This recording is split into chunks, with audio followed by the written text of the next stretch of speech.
पक्की, तो वो चाहते हैं कि भाई ना बढ़े।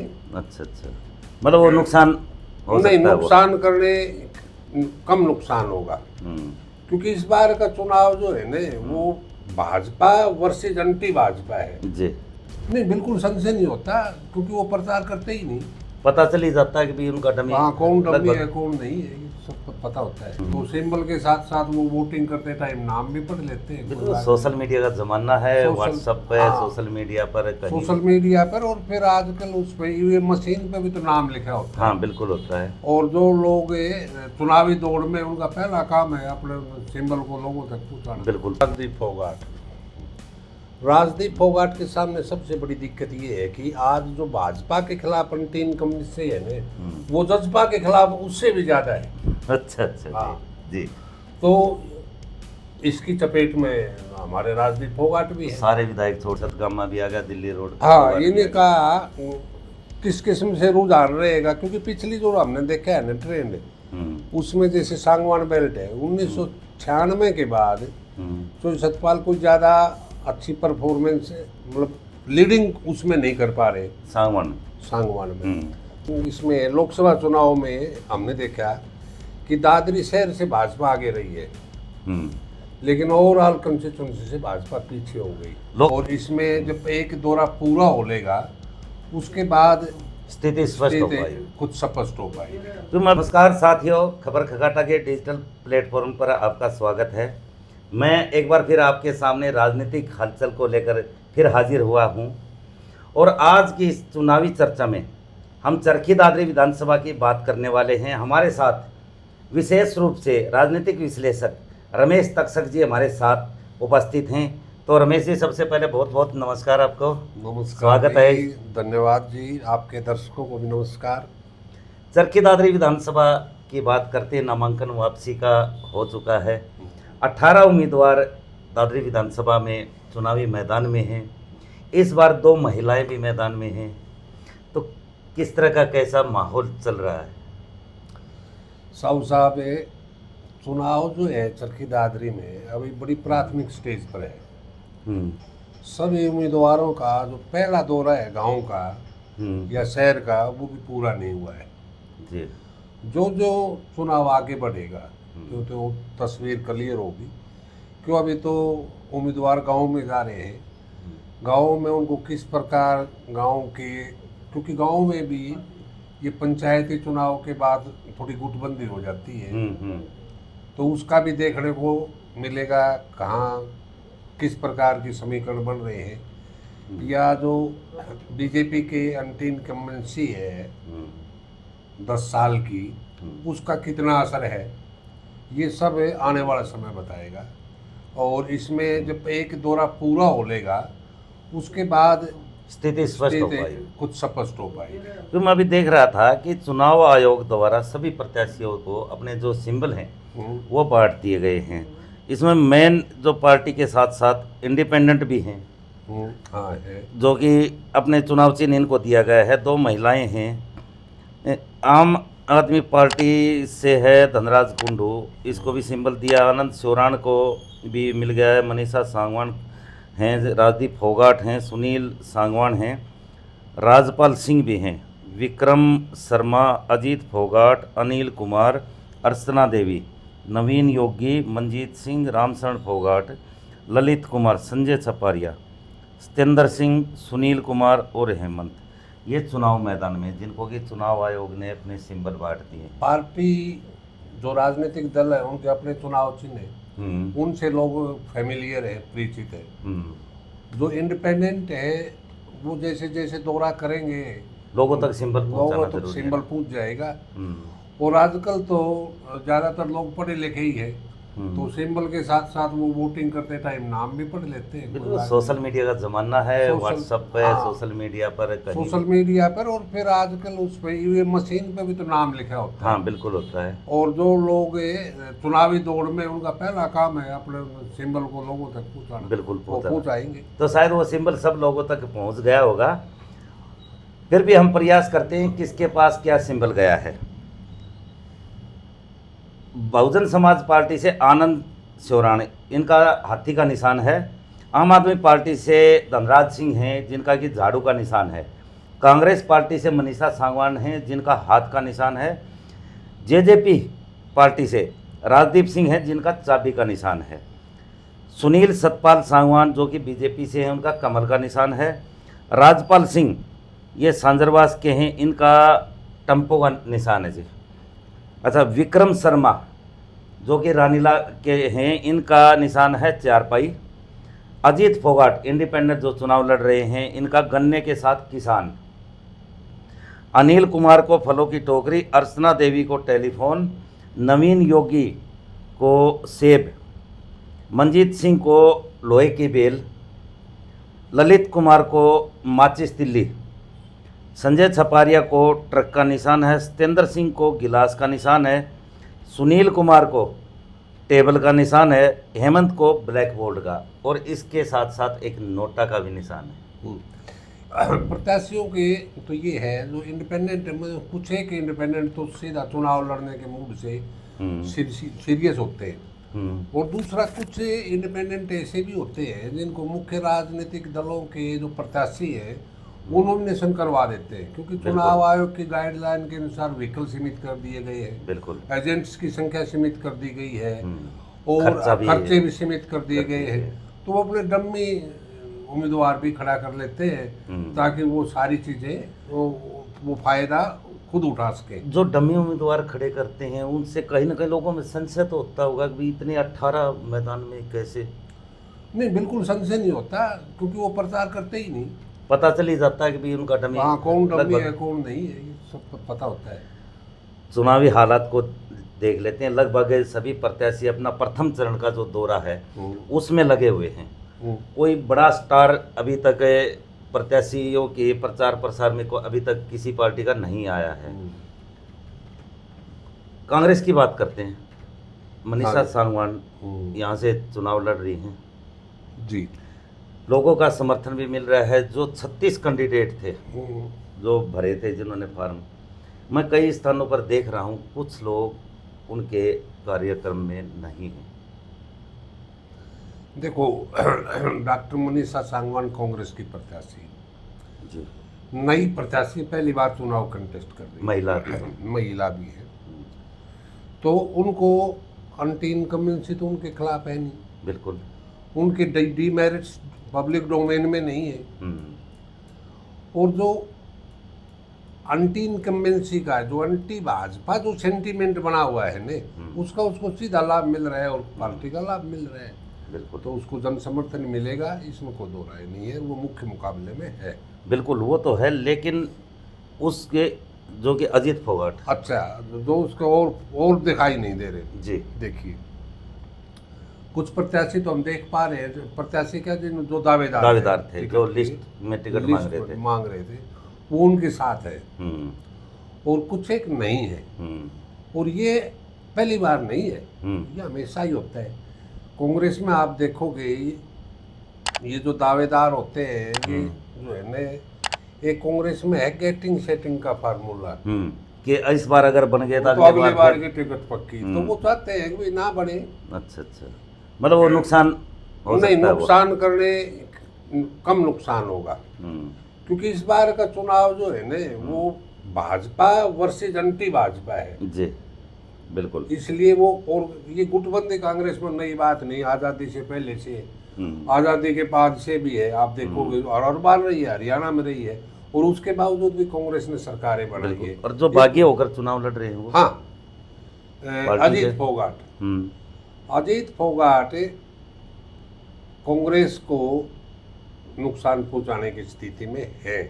वो कितना पहुंचा पाते हैं या आने वाले कुछ दिनों में स्थिति स्पष्ट होगी, और क्योंकि वो चेयरमैन रहे हैं, दादरी के सताई निवासी हैं, फोगाट गोत्र से भी है, मैन टू मैन उनका परिचय है, तो वो कितना अचीव कर पाते हैं राजनीति में भी, हाँ, कितना अचीव कर पाते हैं, ये कुछ दिनों में स्पष्ट हो जाएगा।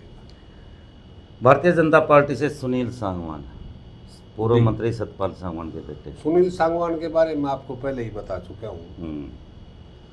सुनील सांगवान बेहतरीन उम्मीदवार हैं, भाजपा के जो उपलब्धियां थे उनमें सबसे बेहतर कैंडिडेट है, इसमें कोई दो राय नहीं।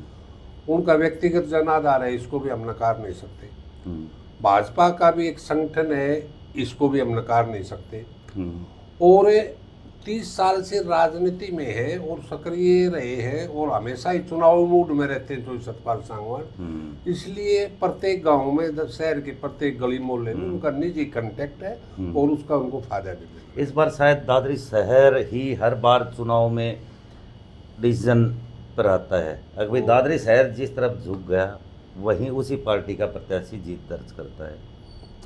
हाँ, करीब 53,000 वोट हैं चरखी दादरी शहर में, वो फैसला करते हैं। दादरी, आपने बिल्कुल बताया, दादरी शहर में काफ़ी वोट है, लेकिन दादरी शहर को हमें एक जो शहरी कल्चर होती है ना, वो भी पूर्णतः यहाँ डेवलप नहीं हो पा रही। इसको आप अर्ध शहरी कह सकते हैं, टाउन कह सकते हैं, इस किस्म का है। पुराना और नया दादरी, पुराना और नया दादरी कह सकते हैं। पुराना भी एक गांव से ही डेवलप हुआ है, बिल्कुल, और जो नया दादरी है वो तो है ही ग्रामीण लोगों का, गाँव से आए हुए लोगों का है। तो यहाँ कई फैक्टर काम करेंगे। यहाँ अजीत फोगाट का फैक्टर काम करेगा, बिल्कुल करेगा, क्योंकि शहर का निवासी है। भाजपा के संगठन का रोल है, भूमिका है, वो भी अपना अदा करेगी। बिल्कुल, जो गांव से आके लोग बसे हुए हैं उनकी शहर से बिल्कुल भिन्न मेंटेलिटी है, बिल्कुल है, जो बाहरी दादरी हाँ वो भी करेगी।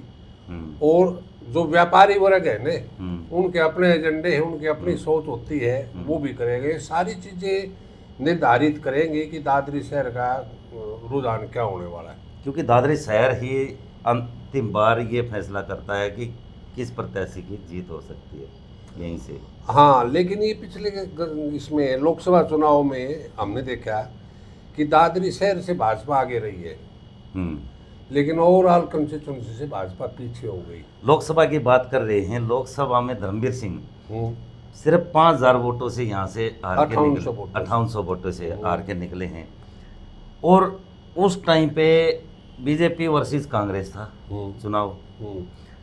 लगभग आप सभी पार्टियां कांग्रेस के साथ थी, बीजेपी का अकेला उम्मीदवार था। क्या वो समीकरण इस बार फिर दोहराए जाएंगे, इस तरह की चीज? देखो, जो जहाँ तक दादरी शहर की बात है ना, दादरी गांव में तो आज भी कमोबेश वही स्थिति है जी, कांग्रेस वर्सेस बीजेपी। लेकिन शहर में अजीत फोगाट और संजय छपारिया के आने से स्थितियां बदली हैं, समीकरण बदले हैं, और ये जो है ना कुछ दिनों में स्पष्ट हो पाएगा वो कितना प्रभाव डालते, किस वर्ग को साथ लगा पाते या नहीं लगा पाते। आम आदमी पार्टी से धनराज कुंडू, क्योंकि मुझे एक याद है, छोटी बात है, मैं रोडवेज में भी नौकरी करता था। एक समय आया था ऐसा, धनराज कुंडू ने जो ये ट्रेनिंग स्कूल वाली बसें लड़कियों के लिए लगा दी, और उनके कंप्लेंट भी हुई। अगर भाई बगैर डिपार्टमेंट से पूछे कैसे लगा दी, तो लड़कियों के लिए बसें चलाई, बस स्टैंड भी बनवाए। क्या इस तरह की चीज़ उसने, या फिर कोई भी ग्राम पंचायत पहुंची वहाँ पे इनके पास, वहाँ पे बसें चलाई हैं, हालांकि वो बाद में बंद भी हो गई कई जगह। क्या उस दौरान का धनराज कुंडू को कुछ फायदा मिलता दिख रहा है? दो चीज़ें, वो जनरल मैनेजर थे यहाँ रोडवेज के, कोई पंचायत आई मेरे यहाँ बस लगा, वो उसकी ड्यूटी थी, वो इनकी ड्यूटी थी लगा, वो इन्होंने लगाया। लेकिन ये अपनी छवि को बरकरार रख पाए, छवि इनकी ठीक रही। जब छवि इनकी किसी मामले में विशेष तौर से धूमिल नहीं हो पाई, तो व्यक्ति तो अच्छे हैं, लेकिन पार्टी का जो जनाधार है वो अपने इलाके में आम आदमी पार्टी का जनाधार सीमित है। जिस टाइम पर आम आदमी पार्टी का आगाज हुआ उस टाइम से जुड़े हुए हैं। नहीं, वो मैंने बताया ना, व्यक्ति तो अच्छा है, प्रत्याशी अच्छे हैं, लेकिन पार्टी का अभी तक जो है ना ग्रामीण अंचल में कोई विशेष आधार नहीं बन पाया, कोई नेटवर्क नहीं कुछ ना है। कुछ समीकरण तो बिगाड़ सकते हैं, मैं नहीं समझता।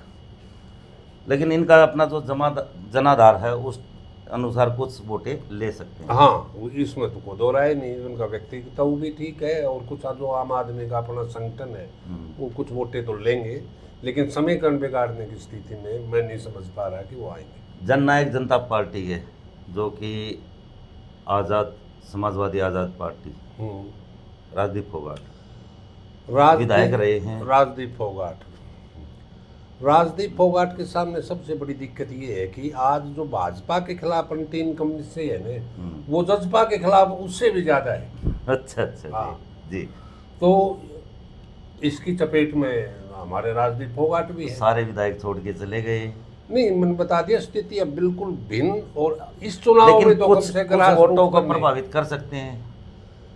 चुनाव को प्रभावित नहीं कर पाएंगे। वोटों को तो हर आदमी जो चुनाव लड़ रहा है वो करेगा न्यूनाधिक, लेकिन चुनाव को प्रभावित करने की स्थिति में नहीं है। लेकिन कहीं ना कहीं ये है कि जेजेपी अपना यहाँ पर अपना कम से कम ये तो है कि भाई उनका प्रत्याशी है। हाँ, वो तो सारी जगह लड़ेंगे। राजनीतिक पार्टी के लिए तो चुनाव लड़ना जरूरी है, वो लड़ रहे हैं। वोट चाहे कितने ही मिलो। हाँ, वोट चाहे कितने ही मिले। आनंद स्योराण पहला चुनाव लड़ रहे हैं यहाँ से, हम्म। बहुजन समाज पार्टी, वैसे हैं फाइनल डिसीजन। तो कुछ जो बसपा की वोट बैंक हैं, आनंद स्योराण भाई हो सकता है, स्योराण हालांकि दादरी में इतने नहीं है स्योराण, लेकिन हो सकता है रिश्तेदारी हो तो कुछ वोटों पर असर। आनंद स्योराण के पिताजी चेयरमैन रहे, दादा चेयरमैन रहे, और उनका एक रसूख था। लेकिन आनंद सिंह स्योराण जो है वो उतना उस रसूख को कायम नहीं रख पाए, उस किस्म की बैठक नहीं चला पाए, और ना ही वो बसपा ही है। ये बसपा के कोटे की टिकट है, बसपा के दिन नहीं फार्म भरा उस दिन बसपा का भरा है। एक चीज़ मैंने कई चुनाव में देखा है, हाँ। दादरी में खास कर बहुजन समाज पार्टी के लिए कोई भी बारी आता है तुरंत कोई भी बहुजन समाज पार्टी का कोई नेता आज तक चुनाव नहीं लड़ पाया शायद। देखिए, दूसरी पार्टी का आता है टिकट लेके सीधा और बहुजन समाज पार्टी का। बसपा करना तो यहाँ संगठन है, बसपा करना कोई लीडर है यहाँ। और आपने अभी म्यूनिसिपैलिटी के चुनाव में देखा होगा, जो बसपा की टिकट पे थे वो 1000 वोट तक भी नहीं पूछ पाए, और दोनों का दावा है। कैंडिडेट कहता है मेरी वोट है, बसपा वाले कहते हैं हमारी है। तो बसपा का तो जनाधार वैसे भी कम हो गया, और दूसरा अगर कुछ है नहीं तो वो भी थोड़ा बहुत चंद्रशेखर की तरफ चला गया है, नहीं बचा है। तो मतलब कुछ वोट बसपा से अप रहेगी जेजेपी। हाँ जी, नहीं, बस जेजेपी से बसपा दोनों लगभग बराबर से रहेंगे, क्योंकि जो कुछ वोटर ऐसे हैं जो आंख मीच के तो देवीलाल परिवार को ही वोट देते हैं आज भी। बहुजन समाज पार्टी का जो हाँ, वोट तो बैंक वो जो है ना, आज जजपा की बजाय अब एक ही तरफ उनका कुछ पॉजिटिव सा रुझान है, तो ये लगभग बराबर से के ही रहेंगे दोनों। तो कुल मिला के हम देख रहे हैं बीजेपी वर्सेस कांग्रेस। हाँ, चुनाव दादरे में बिल्कुल बीजेपी वर्सेस कांग्रेस है, और इसको हमें 4 सेक्टर में मैं बांट के चलता हूँ जी। एक तो रोहतक रोड, एक सांगवान बेल्ट, एक दिल्ली रोड, और एक दादरी सर दिल्ली रोड सतगामा भी आ गया, दिल्ली रोड। हाँ, इन्हें का किस किस्म से रुझान रहेगा, क्योंकि पिछली जो हमने देखा है ना ट्रेंड, उसमें जैसे सांगवान बेल्ट है 1996 के बाद तो सतपाल को ज़्यादा अच्छी परफॉर्मेंस, मतलब लीडिंग उसमें नहीं कर पा रहे सांगवान में, जबकि दिल्ली रोड पर कर पाए हैं। तो क्या दिल्ली रोड पर जो उनकी पिछली परफॉर्मेंस रही उसको वो कायम रख पाते हैं नहीं, ये देखना पड़ेगा। रोहतक रोड तो हमेशा ही बीजेपी के उसमें रही है बेल्ट। रोहतक रोड है, उसमें 5000 वोटों से पिछली बार चुनाव में बबीता फोगाट ने लीड ली है। बिल्कुल जी। और वो उस टाइम ली है जबकि सुरेंद्र परमार वहाँ उम्मीदवार थे, जो कि 8000 वोट भी ले गए। तो मेरे मायने से अब 8 वो लगा लो, 5 वो लगा लो, 13, तो उस अगर ट्रेंड वही ट्रेंड रहता है ना, तो 10,000 का मार्जिन रहना चाहिए। पर्सनल वोट भी हैं इनके। हाँ, तो लेकिन वो पर्सनल वोट है ना, वो पर्सनल वोट तो पीछे भी थी, पिछला चुनाव भी तो लड़ा था। हाँ बिल्कुल। और इस बार एंटी इनकम्बेंसी भी है।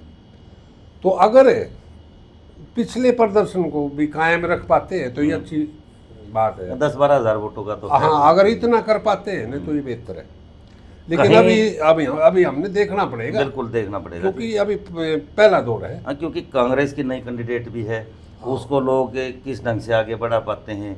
कहीं ना कहीं हम देख रहे हैं किसी बेल्ट में कांग्रेस अप है, किसी में बीजेपी अप है।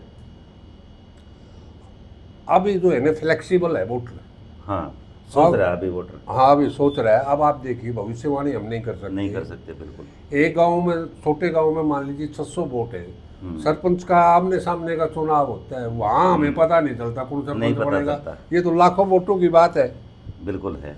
तो इसलिए जो है ना, हम मोटे तौर से रुझान की बात कर सकते हैं। हाँ मोटे तौर पर। हाँ कोई भाई अप डाउन, भाई कहीं हाँ, कांग्रेस अप है, कहीं बीजेपी हाँ, अप है। conclusion- ये चीज कंक्लूजन conclusion, दादरी शहर हाँ। भी में भी ऐसा ही चल रहा है। लाखों जहाँ लाखों वोटों का मामला हो, वहाँ कंक्लूजन की स्थिति में हम नहीं है।